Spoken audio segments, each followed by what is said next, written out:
Bien, je vais inviter les trois prochains intervenants à me rejoindre. Alain Bouillet, Jean Laroumet, Stéphane Napo. Chers messieurs, je vous invite à me rejoindre, à vous installer.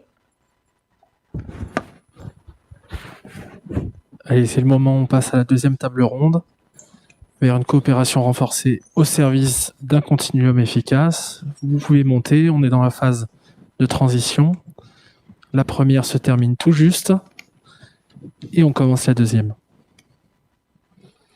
Bien, merci à tous les trois d'être avec nous. Alors, on va s'inscrire évidemment dans la continuité de ce qui a été évoqué ce matin, cette confiance, cette coopération, ce collectif dans lequel vous êtes finalement tous les trois impliqués à différents niveaux, à différents degrés. On va y revenir. Comment est-ce qu'il faut absolument renforcer cette coopération et ce collectif qui sont essentiels.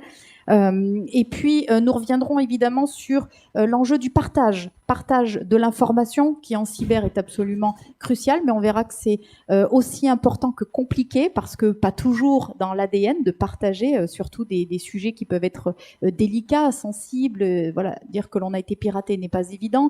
Détecter des failles quand on sait que c'est aussi un modèle économique aujourd'hui sur lequel s'appuient des structures. Là aussi, ça pose un certain nombre de questions.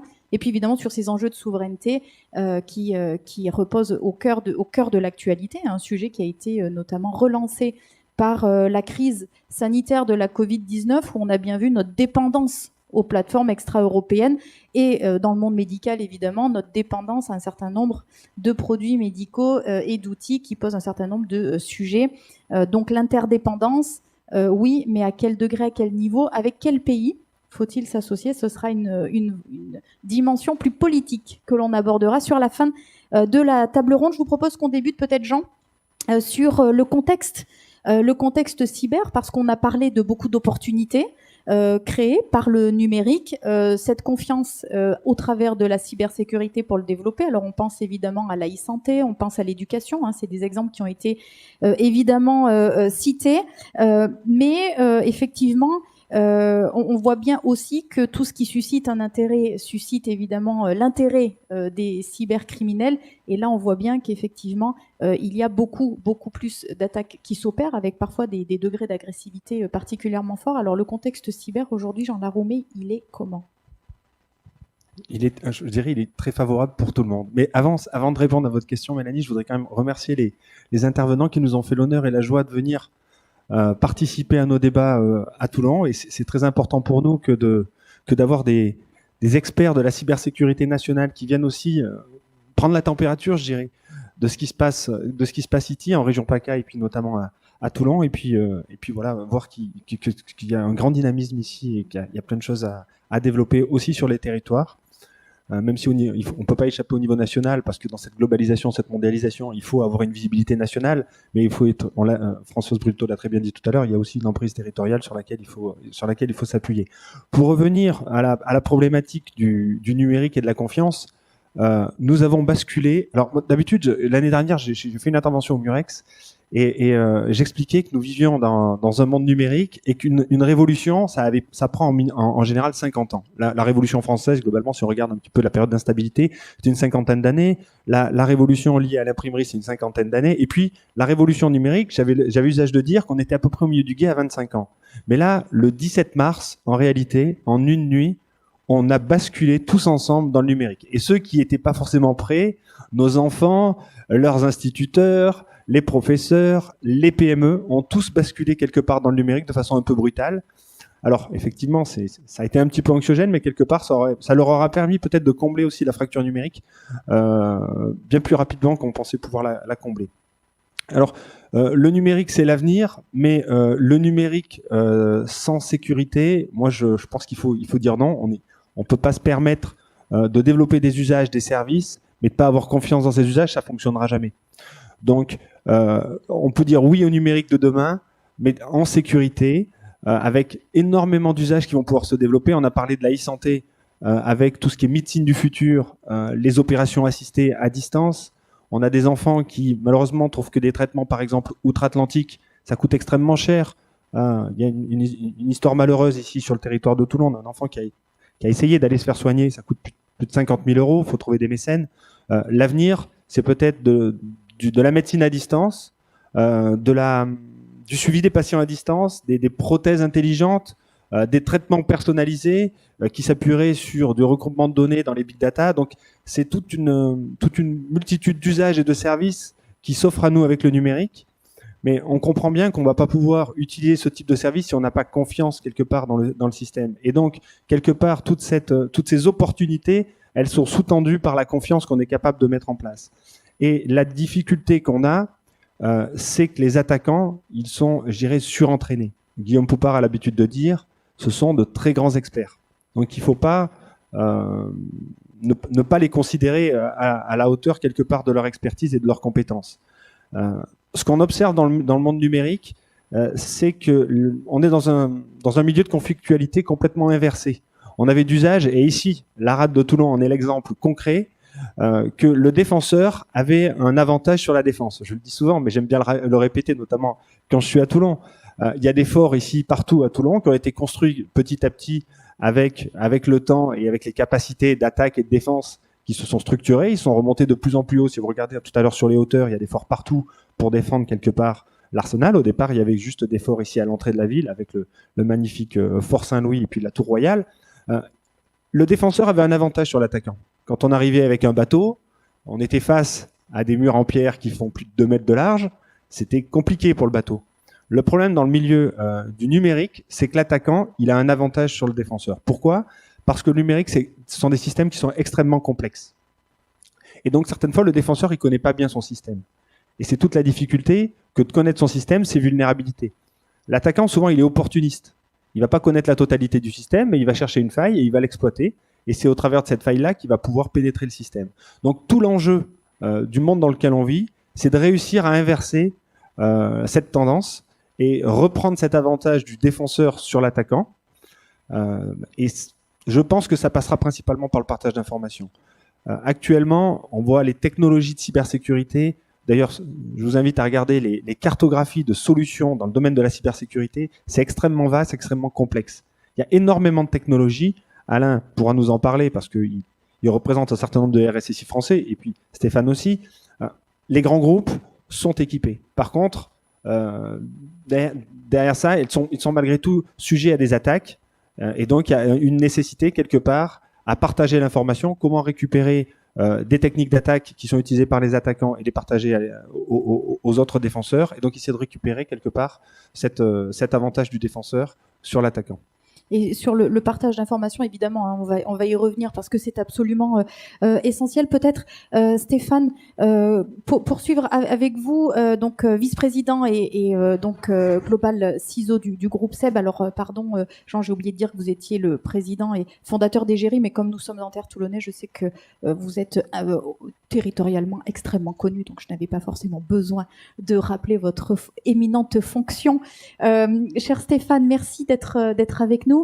Sur cet aspect cyber, et on l'a évoqué tout à l'heure, on voit bien, et notamment pour les PME ou les plus petites structures en termes de taille, j'entends, il n'est pas toujours évident de le positionner au bon niveau et de se dire je vais traiter cette problématique cyber, et d'ailleurs il l'aborde comme une problématique. Pourquoi ? Parce qu'on comprend bien qu'il y a d'abord un carnet de commandes, il y a d'abord des salariés à gérer, il y a des priorités parmi les priorités. Et finalement, la cyber, on continue à la voir comme un coût et pas forcément comme un investissement qui va pouvoir permettre un certain nombre d'évolutions et d'opportunités dans l'entreprise. Comment, Stéphane, est-ce que l'on peut amorcer ce changement d'approche, porter un nouveau regard sur la cyber et faire face à cette résistance au changement un peu qui actuellement s'opère ? Déjà, je suis très content d'être ici avec vous en région, puisqu'on travaille à l'international, on travaille depuis Paris, on travaille pour Paris, et pourtant tout le monde est à 2 clics de souris de la menace et du hacker, que l'on soit en région, à Paris ou à l'international. Donc cette menace qui est globale, je pense qu'elle nous concerne tous et qu'il n'y a pas de régionalisation là-dessus. Ce qu'il faut, c'est qu'il y ait une mobilisation et un maillage, donc de la coopération. Alors la prise de conscience dans la question, elle existe. Mais malheureusement, aujourd'hui, elle est réactive, la prise de conscience. Donc c'est vrai qu'on a tendance à voir les priorités du quotidien et les risques immédiats et à ne pas voir ce risque proche, latent, qui va frapper chez les autres. Et on se dit, la foudre ne tombera peut-être pas chez moi. Moi, je pense que la cybersécurité, il faut la regarder en face. il faut la regarder en face, il faut la dédramatiser. D'accord ? Elle est volatile, c'est la surprise, ça peut vous arriver ou pas. Est-ce que ça vaut le coup, en plus des charges, en plus de tout ce qui se passe avec le Covid-19, d'investir dans un peu plus de sécurité ou de conseils, etc. Et ce qu'il faut, c'est prendre la mesure de vos risques, réellement. D'accord ? Ensuite, il ne faut pas freiner la créativité digitale. Je pense qu'il faut voir grand pour la créativité digitale, pardon. Il faut voir grand pour ça, mais il faut voir loin pour la sécurité. Et aujourd'hui, la sécurité, on ne la regarde pas en face, parce que c'est quoi ? C'est le reflet de nos vulnérabilités. D'accord ? On parle de la confiance client. C'est une valeur subjective, la confiance. Qu'est-ce qu'il y a derrière la confiance que vous pouvez donner à vos clients lorsque vous allez passer du offline au online ? C'est l'épaisseur du doute présent dans les vulnérabilités de votre système d'information. Donc à partir de là, on peut dédramatiser la menace, puisque la menace est le reflet de nos vulnérabilités. Il faut voir grand pour la créativité, mais il faut voir loin pour la sécurité. Quand je dis voir loin, ça veut dire regarder devant la voiture. Inconsciemment, on conduit comme ça, c'est rentré dans les usages, on est formé comme ça au permis de conduire. Mais la sécurité, aujourd'hui, beaucoup d'entreprises la pilotent en allant de plus en plus vite et en regardant la sécurité dans le rétroviseur. Vous vous imaginez accélérer, sans casque, sans ceinture, sans ABS, de plus en plus vite vers le digital, et vous pilotez avec le rétroviseur. C'est-à-dire que vous regardez les pertes opérationnelles des entreprises en disant « En moyenne, dans mon secteur d'activité, chaque incident, c'est 40 000 euros. » Et vous oubliez que devant, c'est pour une grande entreprise 200, 300 millions d'euros. Et que pour une PME, c'est aujourd'hui, dans beaucoup de cas malheureusement, des impacts et des sinistres majeurs, voire parfois la faillite de l'entreprise. Donc un fichier client, c'est important. Passer du offline au online, c'est pas neutre. Il faut mettre le casque, hein, comme nous disait Guillaume Poupard il y a quelques années. Si vous allez de plus en plus vite avec la moto du digital, n'oubliez pas de mettre le casque. Sinon, qu'est-ce qui se passe ? Oui, la menace est forte, elle est protéiforme, elle est sophistiquée, elle est puissante. Mais elle attaque là où vous laissez des portes et des fenêtres ouvertes. Et quand c'était des briques et du mortier, je savais fermer la porte de l'agence, je savais mettre un digicode, une alarme. On investissait là-dedans. Il faut faire pareil sur le digital. Il faut investir un peu pour permettre à votre métier de se développer.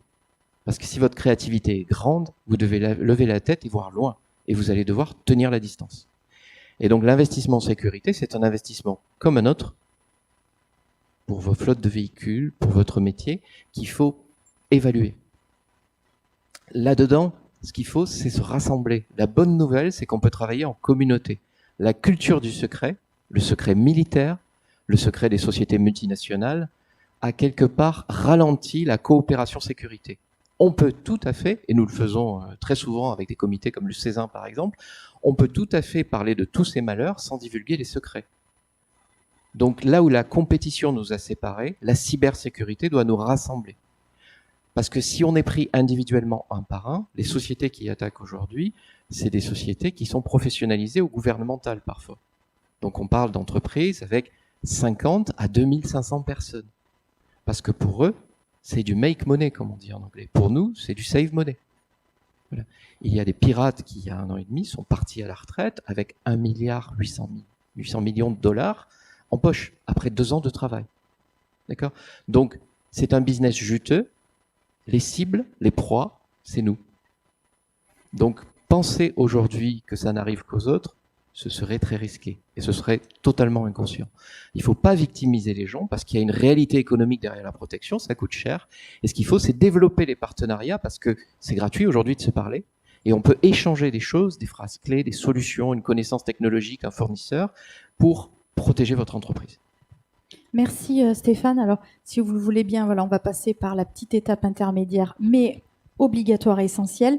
Alain Bouillet, délégué général du Césin, on peut peut-être revenir ensemble sur le sujet stratégique de la cyber. Alors, c'est évidemment un point que vous portez tout au long de l'année et depuis 8 ans maintenant au cœur du Césin avec l'ensemble de la communauté des RSSI. Comment est-ce qu'on peut basculer, se servir de cette période qui est compliquée mais qui en même temps peut être un formidable accélérateur pour la prise en compte stratégique réellement de cette thématique cyber dans les entreprises, quelle que soit leur taille? Oui, alors je vais peut-être déjà présenter le Césin qui n'a peut-être pas une aura internationale. Donc c'est le club des experts de la sécurité de l'information et du numérique gros le club des RSSI, responsables sécurité francophones, puisqu'on a quelques membres à l'extérieur de nos frontières. L'idée du Césin, c'était vraiment de rassembler ces RSSI qui, il y a 8 ans, effectivement, étaient souvent des femmes, assez rarement malheureusement, mais des hommes seuls, qui travaillaient dans leur coin, qui n'avaient pas beaucoup de moyens, et on s'est dit qu'on serait plus fort plusieurs que tout seul. Et on a rassemblé ce petit monde au sein de cette communauté Césin qui a commencé avec 30 membres. Et on est aujourd'hui 680. Donc, il n'y a pas eu 650 créations de postes de RSSI. Mais n'empêche qu'on voit bien que ce sujet-là, évidemment, il y a 8 ans, on avait une représentation surtout des grandes entreprises au niveau du club, qui avaient bien évidemment déjà ce genre de compétences en interne. Et puis petit à petit, on voit qu'au fil des ans, les moyennes entreprises, même les ETI, alors bon, évidemment, pas encore les PME malheureusement, mais tout ce tissu économique prend la cyber en considération et nomme des RSSI, et on est très content quand ils rejoignent le Césin. Alors, on a vécu, je dirais, une période, là, on va dire les 5 dernières années, où on a parlé de digitalisation, de numérisation. Mais en fait, qu'est-ce que ça veut dire? Derrière ce mot-là, il y a l'informatisation de l'entreprise du sol au plafond. C'est-à-dire que tout, Madame le disait tout à l'heure, tout dépend désormais du numérique. On ne peut plus aller à la poste acheter un carnet de timbre. Si l'informatique ne fonctionne pas dans le bureau de poste, ils ne vous vendront pas de carnet de timbre. Bon. Donc, tout est digital. Alors, évidemment, le spectre, tu parlais des portes et des fenêtres tout à l'heure, mais les portes, on les a ouvertes très très grands depuis 5 ans avec cette digitalisation. On a vu en effet les premières catastrophes avec des cryptolockers qui ont bloqué ici des usines, des grands opérateurs, etc. Et on voit bien que effectivement ces cyberattaques sont de plus en plus virulentes, de plus en plus paralysantes. Et alors ça, c'était, je dirais, avant. On avait en effet des entreprises digitalisées, des portes et des fenêtres grandes ouvertes, un RSSI qui avait un spectre de sujets à adresser, de protection à mettre en œuvre de plus en plus large. Et puis on a inventé les Chief Digital Officers, des Chief Data Officers. Et en plus de cette digitalisation, on s'est dit, mais il y a des gisements derrière la data, les données, et il faut absolument qu'on fasse travailler ces données, etc. Et là, qu'est-ce qu'on a fait? On a interconnecté des entreprises qui n'avaient rien à voir entre elles, hein, et qui désormais s'échangent de la data parce que, pour des raisons plus ou moins stratégiques, parfois moins que plus, mais n'empêche qu'on a créé des liens entre ces entreprises-là qui n'avaient rien à voir. L'autre jour, il y a quelques mois, vous avez vu que Bouygues Construction s'est fait cryptoloquer de manière très virulente, puisqu'ils sont restés plusieurs semaines sans aucune capacité informatique. Bon, imaginez, hein, vous avez plus de mails pendant plusieurs semaines, et donc, voilà, vous vous débrouillez avec les moyens du bord, hein, vous allez sur Yahoo, sur Google. Et j'ai un membre du Césin, une grande entreprise de fournisseurs d'énergie, qui commence par un E, et qui me dit, on est en cellule de crise. Je dis, mais qu'est-ce que ça a à voir, le fait que Bouygues Construction soit paralysé, pourquoi vous êtes en crise? Et en fait, parce qu'effectivement, il y avait des données qui transitaient pratiquement dans les deux sens. Et la grande entreprise fournisseur d'énergie avait en effet une trouille bleue que ce cryptolocker franchisse la frontière de l'entreprise. Donc là, on se rend bien compte que non seulement on est maintenant hyper dépendant dans l'entreprise avec le digital, mais on est aussi vulnérable par rapport à la vulnérabilité des partenaires, etc. Alors, peut-être 2 mots sur la crise Covid. On a souvent dit que finalement le Covid-19 avait été le meilleur accélérateur de la transformation digitale des entreprises. C'est ce que tu disais à l'instant. Oui, mais ça s'est pas fait sans douleur. C'est-à-dire que vous aviez en effet, enfin on a fait une présentation sur le site du Césin que je vous invite à regarder. On a fait une petite analyse, nous, pendant la crise. En fait, on s'est rendu compte qu'il y avait trois catégories d'entreprises, celles qui étaient relativement prêtes avec des outils de partage, etc., qui avaient, bon, finalement, ils ont racheté quelques PC portables et quelques licences VPN pour pouvoir faire télétravailler leurs salariés, mais ça a été à peu près sans douleur. Après, vous aviez les entreprises qui étaient au milieu du gué, où là, on avait commencé à déployer les trucs, mais pas totalement. Et il a fallu, pendant la période Covid, ouvrir des vannes du collaboratif. On en parlera tout à l'heure, hein, quand on parlera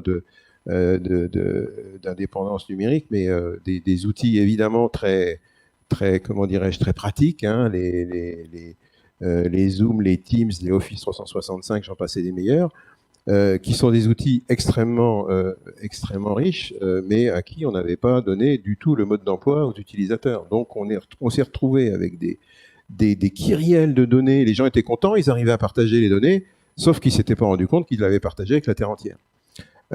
Donc, toute cette accélération-là s'est faite effectivement aujourd'hui. Alors, il n'y a pas eu de catastrophe en tant que tel, d'un point de vue cyberattaque, pas plus, je dirais, pendant le confinement qu'avant ou après. Mais n'empêche que là, on voit beaucoup d'entreprises qui sont en train de se rendre compte qu'il y a pas mal de données qui ont franchi le seuil de la porte. Alors, la question sur la prise en compte de ce sujet-là par les COMEX, on voit quand même, enfin, on n'a pas l'habitude de donner des bonnes nouvelles, nous, les RSSI, mais je trouve que là, on est plutôt quand même dans une bonne tendance. On a fait un papier sur l'évolution du RSSI vers le poste de directeur cybersécurité. C'est pas qu'une appellation contrôlée. C'est vraiment, on a des gens maintenant qui sont 4 dirigeants d'entreprise, qui sont rattachés à un membre du COMEX, qui vont régulièrement discuter avec les membres du COMEX.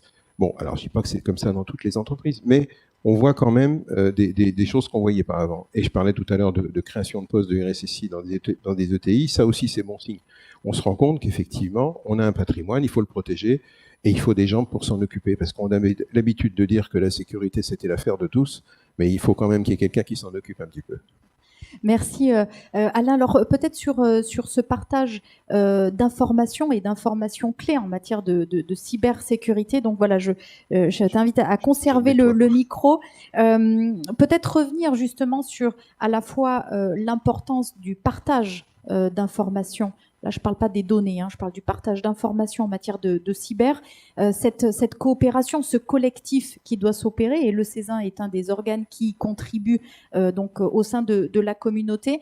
C'est d'un côté essentiel et de l'autre, c'est quand même pas simple parce que évidemment, c'est pas dans l'ADN de partager des informations qui peuvent parfois être sensibles. On a aussi l'impression de perdre quelque chose, de s'appauvrir lorsque l'on partage, et ça, c'est encore un peu dans les mentalités. Comment est-ce qu'on peut amener à évoluer sur ce sujet? Puis il y a le deuxième volet de cette question qui est évidemment des structures qui commercialisent ces informations, et là, on a tout de suite compris quelle est la problématique.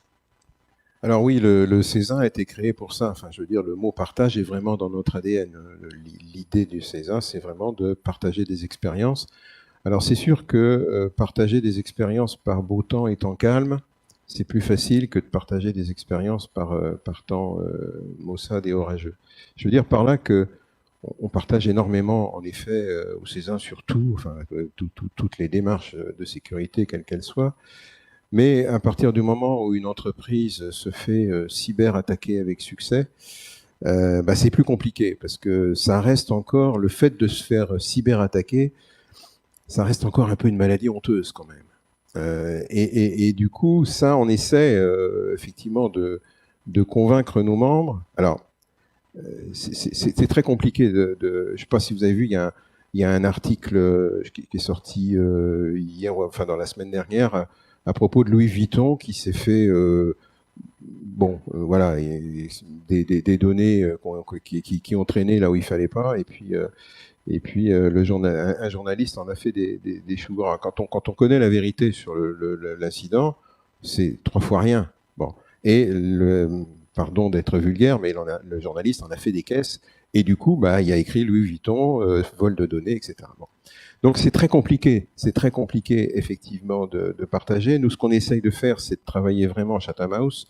On n'a jamais de journalistes dans nos séances d'échange. On a que des membres qui viennent, on n'a pas d'invités, etc. Donc la parole est quand même plus libre. N'empêche que on atteint effectivement très vite une limite à partir du moment où on partagerait sur des cas de cyberattaques suspicieux, des choses qui ne sont pas encore totalement avérées. Et là, on le voit avec l'ANSSI. L'ANSSI, quand il communique sur des cyberattaques, ça fait déjà 8 jours qu'on a l'information. Parce qu'effectivement, l'ANSSI ne peut pas se permettre de divulguer des fake news. Et donc, c'est tout l'enjeu, en fait, d'un temps qui est toujours très court, hein, entre le moment où, effectivement, on commence à voir qu'il y a ici des tentatives d'attaque sur telle entreprise, etc. Et de pouvoir échanger avec éventuellement un secteur d'activité sur ces fameux IOC dont on parle souvent. Tout ça, effectivement, c'est extrêmement compliqué parce que y a un phénomène aussi quand une entreprise est en train de se faire cyberattaquer, qu'elle commence à repérer le cyberattaquant, etc., il manquerait plus que le cyberattaquant repère que l'entreprise l'a repéré et que du coup, on n'arrivera finalement jamais véritablement à combattre. Donc c'est pour ça que c'est compliqué. C'est que je pense que les gens sont pleins de bonne volonté aujourd'hui pour coopérer, mais on a encore des barrières qui font que, en effet, les échanges, on va dire, très précis et très techniques sur ces attaques sont encore complexes. Et alors, tu le disais sur la commercialisation de tout ça, c'est que si nous, au Césin, on s'amuse en effet à bâtir une base de données super confidentielle et sécurisée pour échanger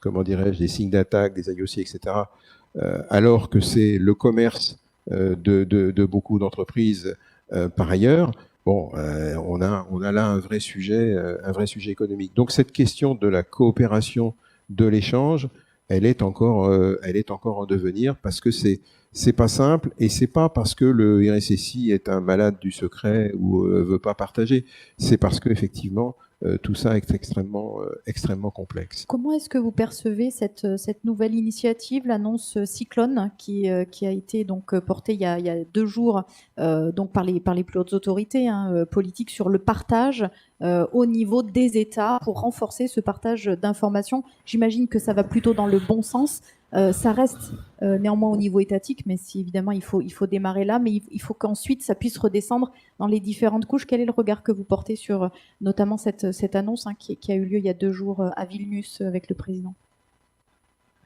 Ça démontre la prise de conscience. C'est qu'effectivement, sans partage, on prendra toujours du retard. Moi, je voudrais revenir sur le côté, ce que disait, et puis ça va abonder dans ce sens-là. Ce que disait Stéphane, c'est quelque part je reprendrai la métaphore de la voiture qui est très intéressante, notamment dans le domaine de la sûreté et de la sécurité. Il y a beaucoup de parallèles à faire. Pour regarder devant, il faut avoir conscience déjà qu'une voiture, ça se conduit devant.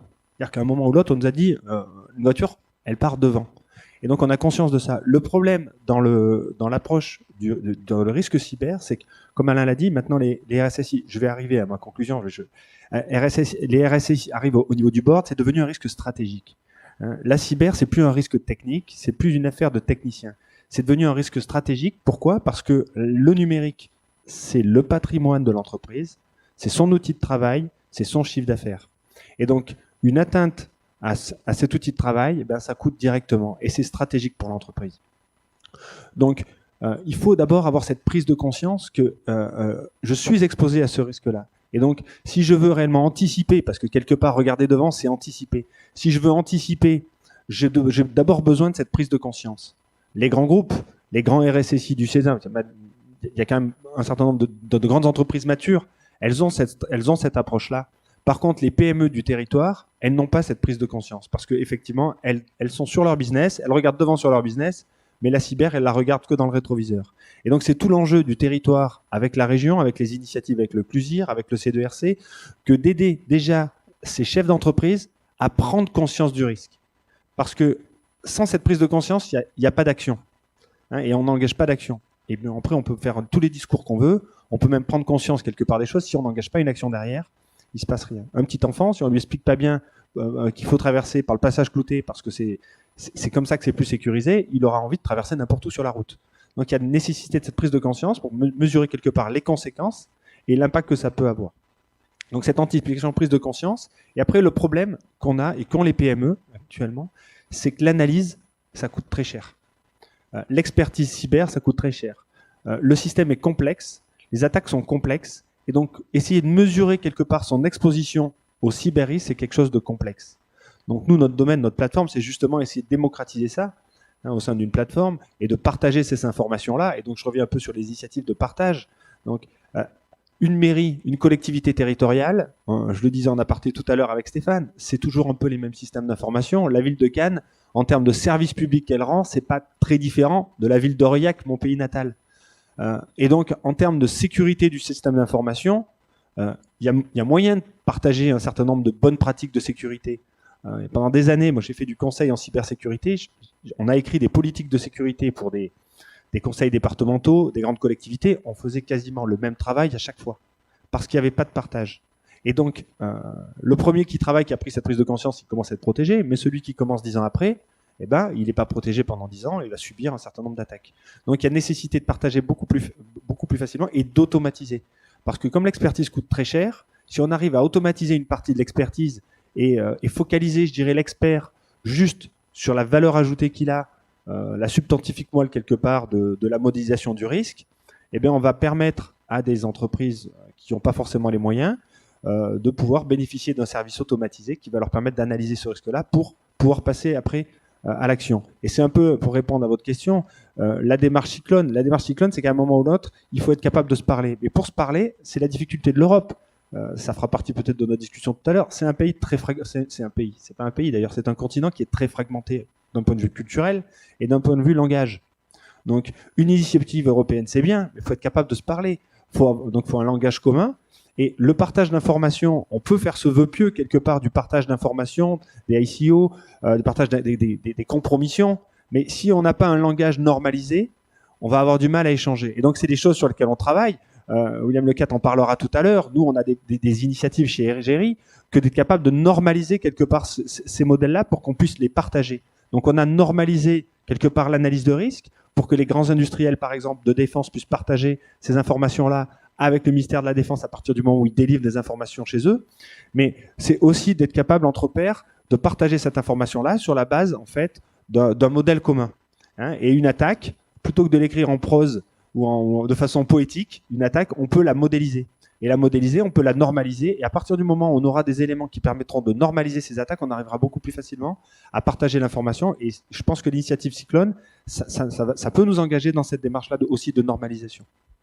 Merci Jean. Stéphane, peut-être si tu veux bien qu'on poursuive sur ce collectif. On parlait du partage d'informations, on parlait donc du collectif cyber. Et dans ce collectif, évidemment, il faut co-construire, il faut co-créer et puis il faut co-innover parce que on parle de la puissance de demain et les puissances de demain seront celles à la fois des talents et de l'innovation. Comment est-ce qu'on arrive à cofonder cet écosystème vertueux de la cyber et quel est le rôle d'une structure comme la tienne, par exemple, dans cet univers? Tout d'abord, je pense qu'il faut être humble avec la cybersécurité. Moi, j'ai l'habitude de dire, si vous avez bien compris la cybersécurité, c'est qu'on vous l'a mal expliqué. Voilà. Donc, on est souvent à traiter des schémas qui correspondent à l'offre applicative, aux outils, et c'est nécessaire. Cet écosystème est vital. Voilà. Alors après, la coopération, c'est vital parce que l'union fait la force. On le voit pour la coopération entre les États. On avait beaucoup de mal dans les sociétés. Je travaillais pour une grande banque française, pour une grande société du digital. Aujourd'hui, je suis RSSI donc pour le groupe SEB international dans 150 pays. Quand vous avez un problème dans un pays, pour une société française, et que vous devez le faire traiter avec les autorités locales, il faut dire, écoutez, votre produit est bien transverse, c'est bien Google, c'est bien Office 365, Gmail ou je ne sais quoi, mais nous, on ne donne pas les données à tel ou tel autre pays, parce que nous, on est la Chine, ou on est la Russie, ou on est les États-Unis, vous êtes l'Europe, etc., etc. Voilà. Donc, l'arsenal juridique aujourd'hui n'est pas unifié. Il faut le savoir. On ne peut pas légiférer de la même manière partout dans le monde. Et donc, à partir du moment où avec 2 clics de souris, on va où on veut, c'est étonnant de se rendre compte que la circulation dans les couloirs du village global n'est en fait pas uniforme. Et donc, on n'a pas les mêmes risques et pas les moyens. Donc, l'union fait la force. Se rassembler, il faut le faire. Les médecins se rassemblent depuis 150 ans sur des séminaires pour partager les maladies de leurs clients. Et c'est comme ça qu'on fait avancer la recherche. D'accord ? Donc, aujourd'hui, bon, ça va même sur une industrie puissante dont on entend parler dans l'actualité, mais c'est vital d'avoir en poste de défense avancée des gens qui sachent ce qu'est la réalité. La réalité du futur de l'un ou la réalité du présent même est valable. La réalité du passé est moins valable. Si les technologies se périment vite, les attaques du passé se périment encore plus vite. Parce que nos adversaires savent qu'on va se protéger, etc. Les virus aujourd'hui sont 0D. Votre antivirus, il les voit pas. Il faut autre chose qu'un antivirus pour les attraper, les localiser et empêcher une pandémie sur votre entreprise. Voilà. Quand je disais que si on a l'impression d'avoir bien compris la sécurité, c'est qu'on nous l'a mal expliqué, c'est parce qu'aujourd'hui, on a l'impression aussi qu'il faut traiter ça sur votre proximité immédiate. Je maîtrise, je paye, j'allume et j'éteins mon serveur, donc je vais le sécuriser. Non. La notion de supply chain, elle a vécu. Aujourd'hui, il faut parler de chaîne de valeur. Où commence votre business ? Dans la cuisine du plombier, parce que c'est là qu'il commence à valider ses devis les plus élevés le matin à 5 heures du matin. Voilà. Et où est-ce qu'elle finit ? Dans un fournisseur chinois qui vend des coudes en laiton ou en zinc pour pouvoir équiper les particuliers de la ville de Toulon, Paris ou Strasbourg. D'accord ? Donc si l'économie elle est mondiale, aujourd'hui, on doit apprendre à regarder sa chaîne de valeur au-delà des frontières de son entreprise. Qui est mon fournisseur qui peut mettre à mal mon métier ? Comment est-ce que j'échange ? Je suis totalement Office 365. Qu'est-ce qui se passe si demain ça s'arrête parce qu'il y a un président qui dit je ferme le robinet parce que j'ai envie ? Voilà.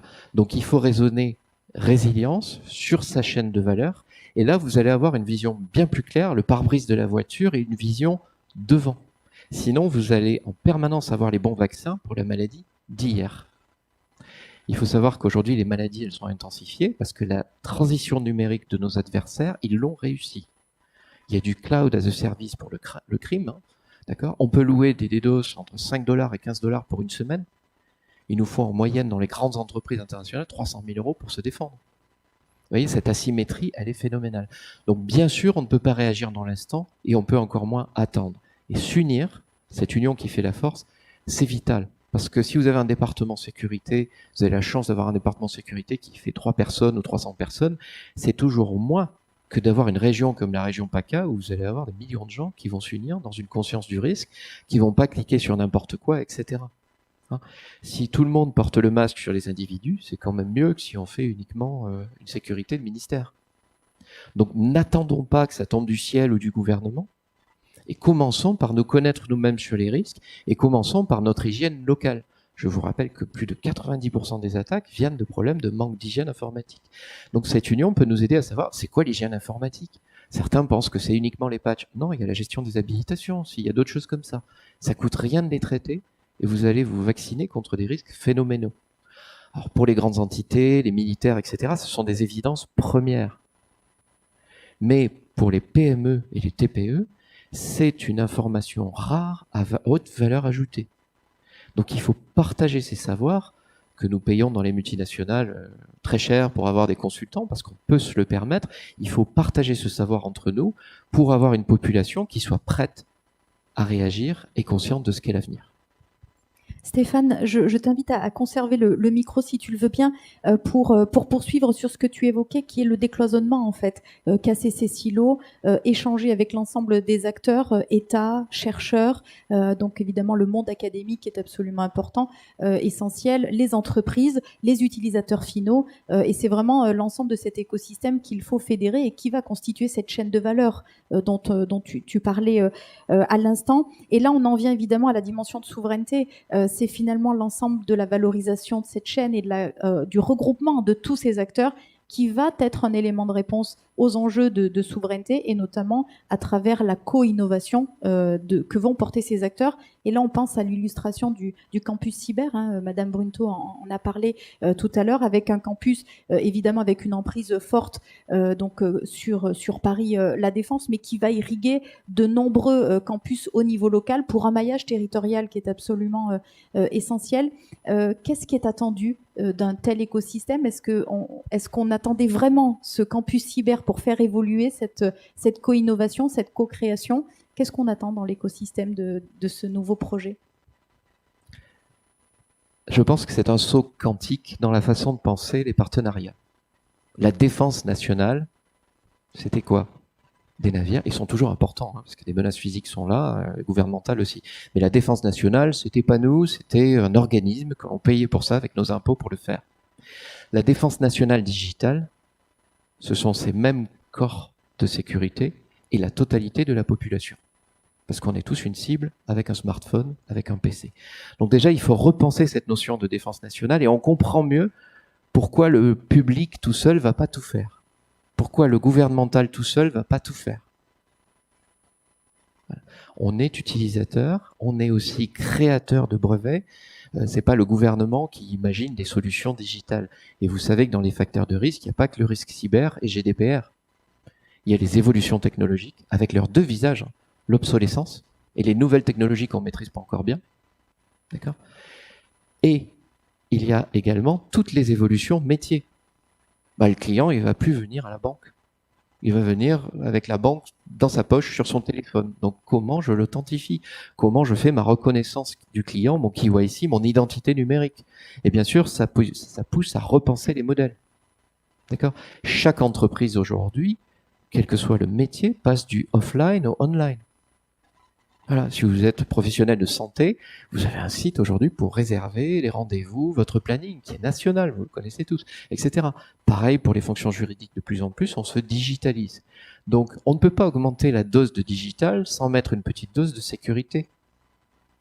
Quand on faisait quelque chose de physique, on mettait une dose de sécurité. Je sais, dans l'industrie du petit électroménager dans le monde, les marques du groupe SEB, Roventa, Krups, Tefal, Moulinex, etc., on avait une sécurité avec les lames pour pas se couper. L'alimentarité, il faut pas qu'un plastique transmette des poisons dans la nourriture. Voilà, donc l'électricité, la double isolation, la consommation d'eau pour protéger l'écologie, c'est aussi important. Il y a les hommes, mais il y a ce qui permet aux hommes de vivre. Eh bien, la sécurité digitale, c'est juste un nouveau besoin de sécurité. Et il faut arrêter de regarder les phénomènes informatiques comme étant quelque chose qui est totalement nouveau et qui va réinventer l'eau chaude. D'accord ? On passe du gaz à l'électricité, mais il y avait des précautions à prendre lorsqu'on prend sa douche, on va pas toucher, etc. Voilà. C'est pareil pour le digital. Il faut juste s'acclimater. Et la révolution qui nous arrive, on n'aura pas 50 ans pour le vivre, parce qu'elle est en train de peupler notre quotidien à vitesse grand V. Et donc, c'est cette réactivité où on avait besoin de temps pour s'acclimater, la gestion du changement qui... Et donc, le fait de mutualiser les risques, la conscience et de mailler le public et le privé, ça peut être très vertueux. Je sais qu'il y a des gens qui pensent que la recherche publique va trop lentement pour le privé. Il y a des gens qui pensent ça dans le public, il y a des gens qui pensent ça dans le privé. Pas du tout. Il faut savoir segmenter ces programmes de recherche pour qu'ils ne fassent pas, on commence aujourd'hui, on termine dans 26 ans. Mais on fait des petites tranches. Aujourd'hui, on fait la partie authentification. Et demain, on fera une partie sur le blockchain. Et après-demain, on fera de l'intelligence artificielle. Donc, ce que font les entreprises sur DevSecOps, le fait de sortir d'un processus linéaire qui n'en finit plus, et où une autre entreprise américaine ou chinoise a développé avant vous un produit, il faut le couper en petites tranches et donc passer sur un processus itératif, avec une partie du circuit où je crée des prototypes, petites tranches, pas des projets de 5 ou 25 ans, et petit budget, plus facile à faire passer. Les subventions, on rend plus vite des livrables et donc on a de nouvelles subventions pour continuer. C'est beaucoup plus incitatif pour les fonds d'investissement et les investisseurs nationaux que d'attendre 25 ans d'avoir un résultat où au bout de 7 ans, il y a un Chinois qui l'a fait avant nous. Ou américain. Donc c'est très important et cette célérité, elle dépend du meilleur de l'autre. Il y a énormément de choses fructueuses dans la recherche française, que ce soit Saclay, ailleurs, l'INRIA, les pôles de recherche en PACA et les entreprises qui sont des pôles de recherche. Rappelez-vous que tout n'est pas gouvernemental aujourd'hui. Le tissu économique, voilà. Donc ce tissu national, voyez-le aujourd'hui comme étant en train de se renforcer sur l'île de France, quelque part près de la Bretagne, quelque part à Sophia Antipolis, PACA qui commence à y arriver. Après, il y en a qui ne se renforcent pas, mais qui brodent. Donc ce tissu, il faut qu'il soit robuste sur l'entièreté de notre pays et l'entièreté de nos chaînes de valeur, c'est-à-dire les dom-toms, les pays avec lesquels on travaille. Bangalore travaille pour énormément d'entreprises françaises. Des call centers français, vos banques, vous savez pas, mais vous parlez parfois avec quelqu'un qui est en Pologne ou à Bangalore, etc. Voilà. Donc il faut protéger nos chaînes de valeur et il faut renforcer le tissu français de la cybersécurité qui aujourd'hui est clairsemé. Alors la conclusion, c'est qu'il nous faut de l'expertise. C'est pas possible d'avoir un pays qui a besoin de travailler comme le nôtre, beaucoup de pays d'Europe aussi, il n'y a pas que la France, et qui a 10 fauteuils vacants, super bien payés, sur la cybersécurité. C'est pas possible de vivre ces deux phénomènes en même temps. Sachant qu'en parallèle, ce trou dans le tissu cybersécurité français crée des attaques qui font du mal à notre économie. Donc il faut aujourd'hui travailler sur l'éducation, il faut travailler sur l'expertise, faire de l'expertise une fonction de promotion, être manager de 100 personnes, vous êtes augmenté, être super expert d'une technologie tout seul, chez Google, c'est aussi bien payé que d'être manager de 3000 personnes. Est-ce qu'on peut promouvoir des filières d'expertise en France? Est-ce que notre modèle très hiérarchique, on est issu du royalisme et de la Révolution, donc vous voyez ce que ça fait comme balancier, hein, de la superstructure à plus de structure et tout le monde est l'égal de tout le monde. Il faut promouvoir l'expertise, il faut payer bien les gens, sinon on a de super cerveaux, et j'en ai vu dans la société où j'ai travaillé, on se les fait piquer par Google. Ils payent 5 fois plus.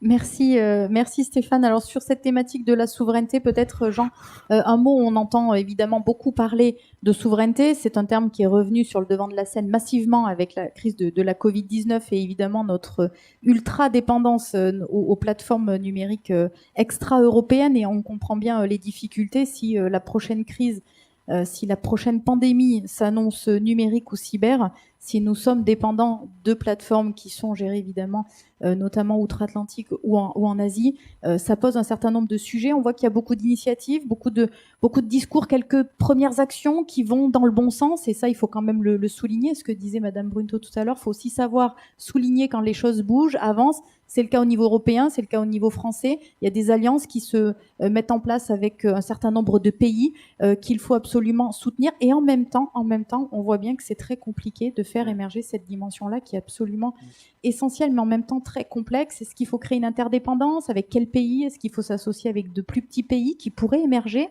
Est-ce que c'est cette capacité d'innovation qui peut faire tomber les GAFAM demain, inverser la tendance? C'est un sujet très complexe. Et on a du mal on a beaucoup de convictions quelque part sur la souveraineté. Après, on a du mal à la mettre en œuvre quand même. Et puis, qu'est-ce que la souveraineté? Déjà, c'est un sujet complexe. Pourquoi? Notamment en Europe, parce qu'on est dans un continent, je l'ai dit, qui est très fragmenté. Et donc, on parle de souveraineté. À l'époque, c'était un gros mot. Hein. C'est Guillaume Poupard qui dit ça l'autre jour. Il y a une dizaine d'années, quand on disait souveraineté européenne, c'était un gros mot parce que la souveraineté, elle était nationale. Maintenant, c'est plus un gros mot. Donc, on peut parler de souveraineté européenne. Mais la souveraineté européenne, elle est complexe. Il y a des frontières, il y a des langues, il y a des cultures, des réglementations. Tu le disais, Stéphane. Au niveau mondial et en Europe, on a beau avoir une Commission européenne, des règles qui sont en commune, il y a encore beaucoup de choses qui ne sont pas encore complètement bien régulées. Et c'est très complexe. Et des usages différents aussi d'un pays à l'autre. Donc il y a cette complexité-là. Il y a des enjeux sociaux aussi liés à la souveraineté, des enjeux économiques. On parlait de délocalisation, on parle de Bangalore, on parle de toutes ces choses-là. Voilà, c'est des choses qu'il faut peser aussi, faire peser dans la balance. Et puis des enjeux, je crois qu'on en a parlé tout à l'heure avec la e-démocratie, des enjeux et des risques démocratiques et politiques. Et donc la souveraineté, c'est tout ça. Moi, j'ai de très forte motivation, mais à côté de ça, il y a une réalité et c'est très complexe. Et il y en a aussi une réalité de marché. C'est-à-dire que pour prendre quelques chiffres, le marché européen de la cyber, il est 20 fois moins important que le marché américain tout seul. Et donc, quand on est en concurrence avec un acteur américain, nous en France, on a du mal. Donc, faire émerger des solutions souveraines type GAFA, GAFAMI, ça va être très compliqué. Encore que, on en parlait hier soir, Netscape, hein, c'est lui qui a émergé sur le navigateur, il a disparu. Hein. Netscape, son fondateur avait dit le software va manger le monde. C'est vrai, il était assez visionnaire là-dessus. Mais par contre, son entreprise, elle a périclité. Elle a été remplacée par des solutions comme les grands GAFA. On va pas revenir dessus. Mais donc peut-être que la souveraineté, c'est peut-être pas cette hégémonie ou cette emprise globale sur un pan d'activité, mais c'est peut-être être capable de se rendre indispensable à l'autre. Et je reviens à la problématique de dépendance et d'interdépendance.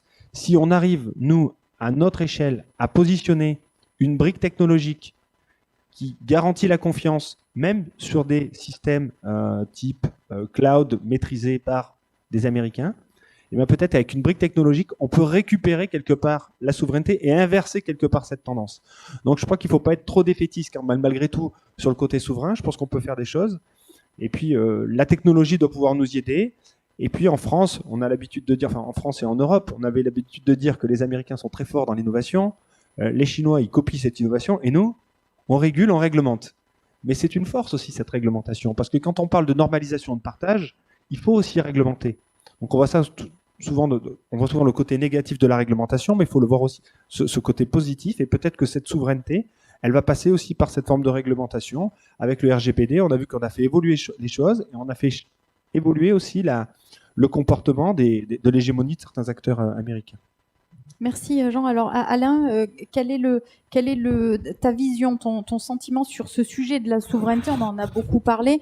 Il y a effectivement des discours et des contractions qui bouleversent un peu la vision de l'écosystème. Si on parle des données, on parle des données de santé des citoyens français qui sont hébergés chez Microsoft. On voit les données des prêts BPI, donc les prêts qui ont été État garantis dans le cadre du Covid, hébergés encore dans un système américain. Alors je passe le cap Palantir pour le renseignement et validé par la DGSI. Donc ça fait quand même beaucoup de sujets où finalement les acteurs en face ne savent plus très bien de quoi on parle et où on va finalement. Alors, je crois qu'effectivement, là, je vais être moins optimiste que mon voisin, parce que la souveraineté, ça fait longtemps qu'on en parle. Il serait temps qu'on en fasse. Et tout ce que tu viens de citer, qui sont des décisions sinon gouvernementales, en tout cas proches du gouvernement, on ne peut pas dire qu'on donne l'exemple.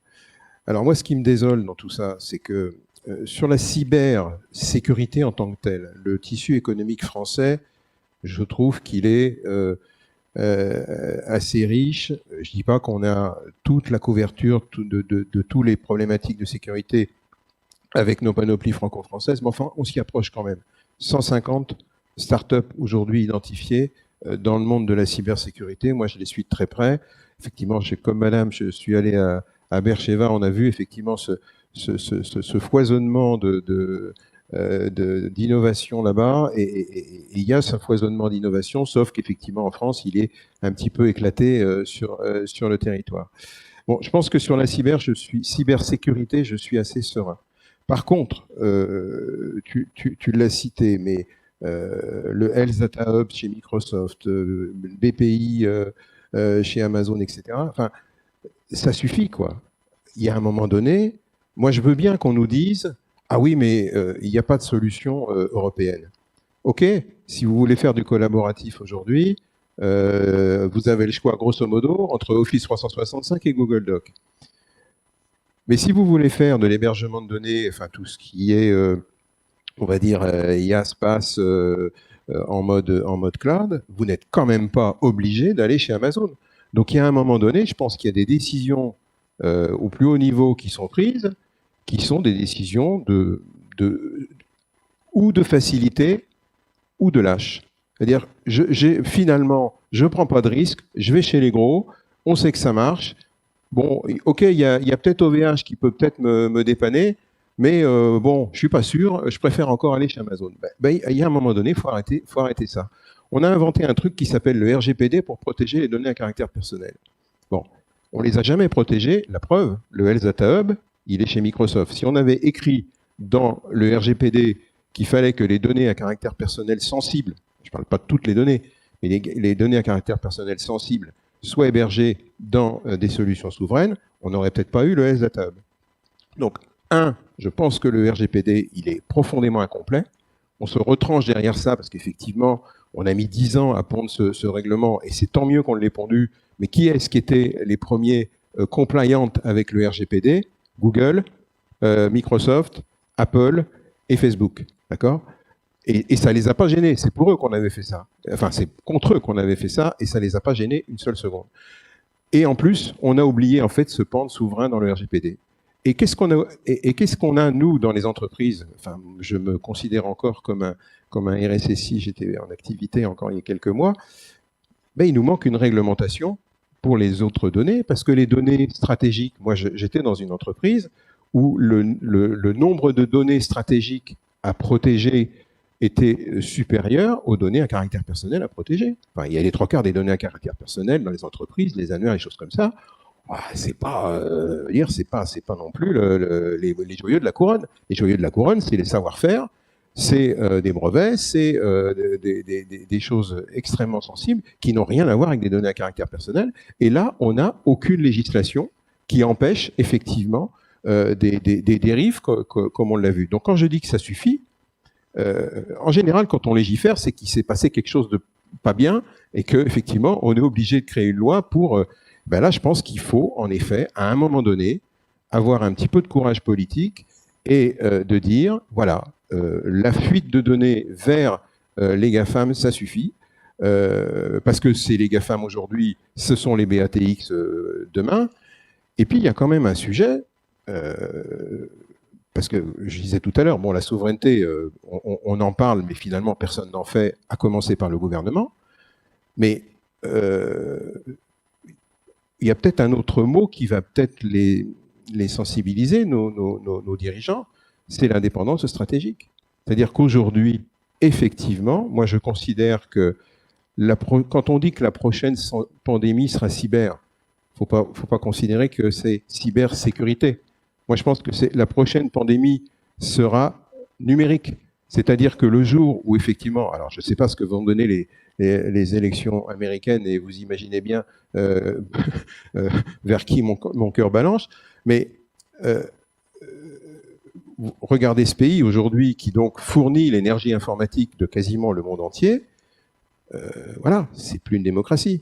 Donc si effectivement il y a une injonction parce qu'il y a une crise X ou Y qu'on n'a pas imaginée encore, et que le président des États-Unis dit American First, je vous rappelle qu'il y a eu quand même quelques goulots d'étranglement, ça s'est pas su, on n'en a pas trop parlé.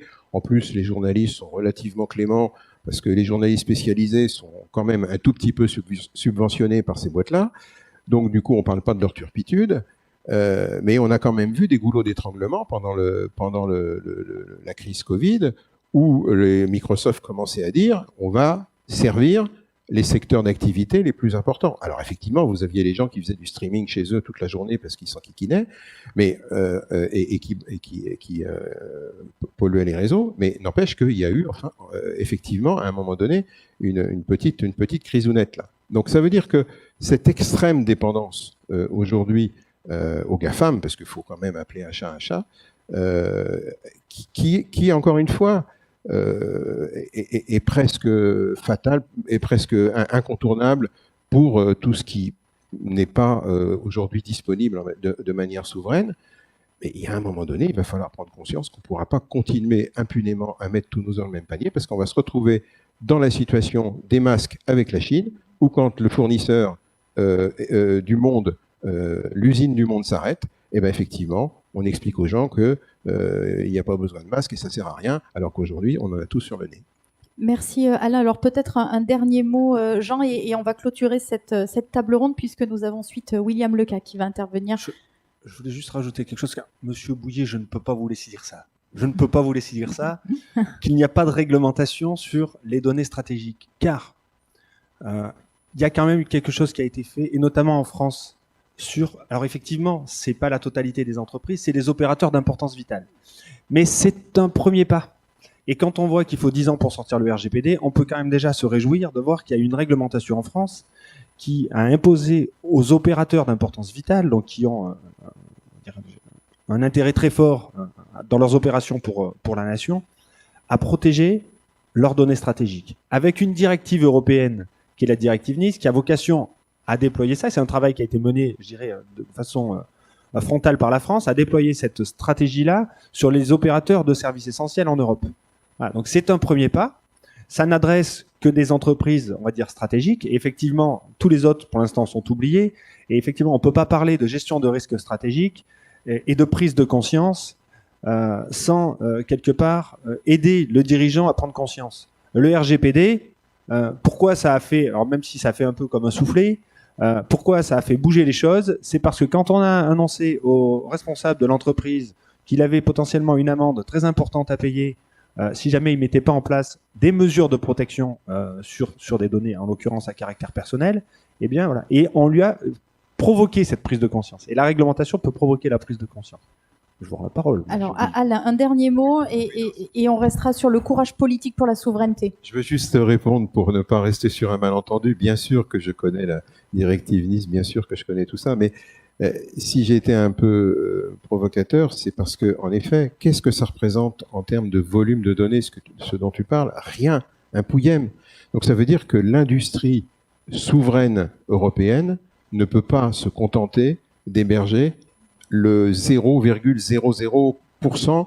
Aujourd'hui, quand on regarde dans les entreprises, en gros, on estime entre 5 et 10% le volume de données sensibles, d'accord?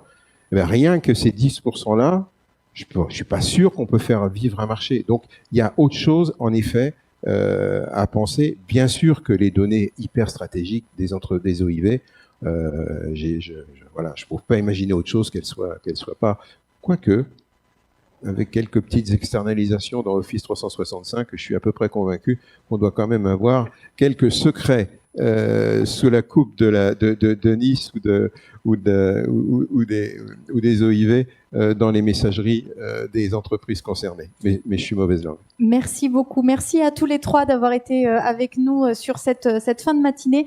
Et on va tout de suite, sans plus attendre. Merci. Merci à tous les trois.